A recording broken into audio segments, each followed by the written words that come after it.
resource management department. And the human resource management department of all these different factories is centralized into one specific subsidiary which performs this function for all factories. This is the basic idea behind insourcing. So that's more at the operational level of the firm. At the legal financial level, there has also been a lot of restructuring.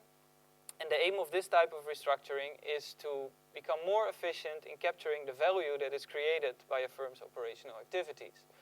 And here, three main processes have been at work.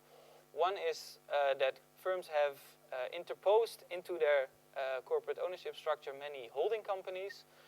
These are subsidiaries whose main function is to hold assets and exploit these assets, for example, intellectual property, but this can also be financial assets. Many of these assets have also been rearranged. So let's take the factory again as an example. The real estate in which that factory operates might very well be owned not by the subsidiary that runs the factory, but by a specific holding company that's located in a specific jurisdiction that provides a good environment for holding these real estate assets.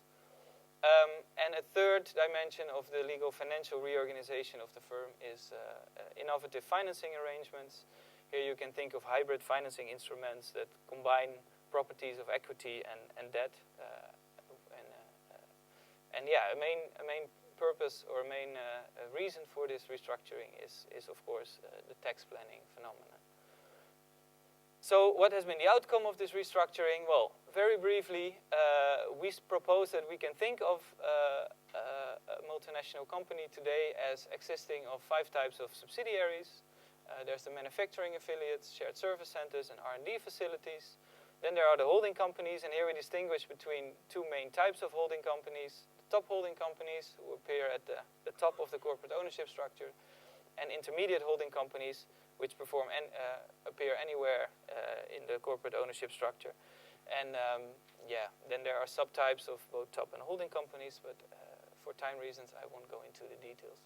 Just to give you an idea, what does a multinational company today look like? I mean, here you see, this is a French food manufacturing company. You see, I mean, a few takeaways from this picture. The first is that there are dozens, if not hundreds, of subsidiaries. So each node that you see here is a subsidiary, a corporate entity, and the links between the nodes are ownership links.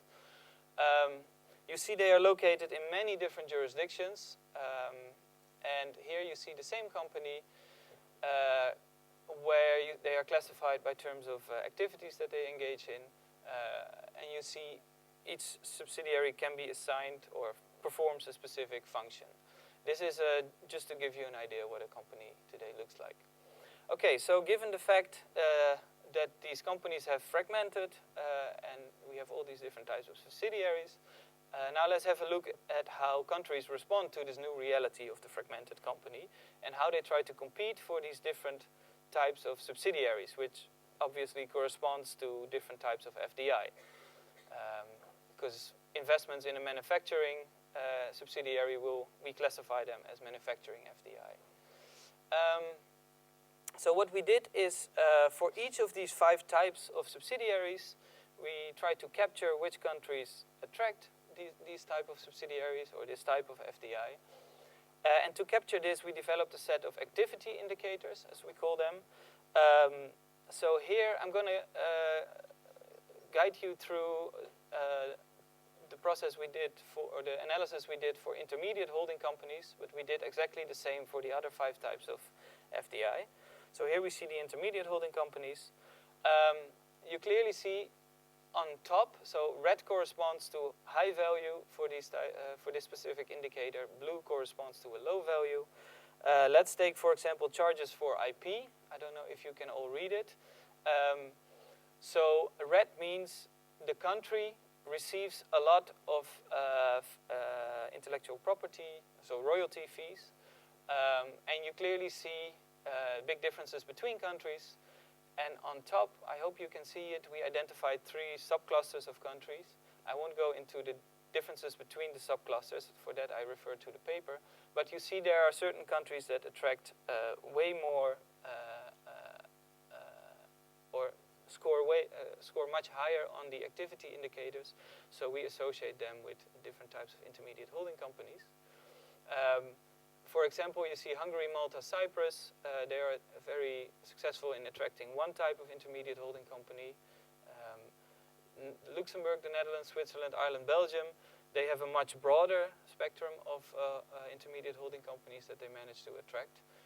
And then Finland, Sweden, Austria, Denmark, they are somewhat moderate successful in also attracting different types of intermediate holding companies. So these are the three clusters I just mentioned. Then we looked at what are the tax benefits these countries receive from doing so. And you see that especially the first cluster is so receives a lot of tax benefits, so revenues from this. The other countries somewhat less so. We interpret this in a certain way, but again, for that I refer to the paper. And third, we looked at what are both the tax incentives and the macro-institutional features that are associated with being successful in attracting intermediate holding companies. I don't know how much time I have left. 3 minutes left. Okay. So the first column are the tax features. I guess the main message I would give you now is that you can see that there are different types of tax incentive associated with these three different clusters. The same applies to macro-institutional features.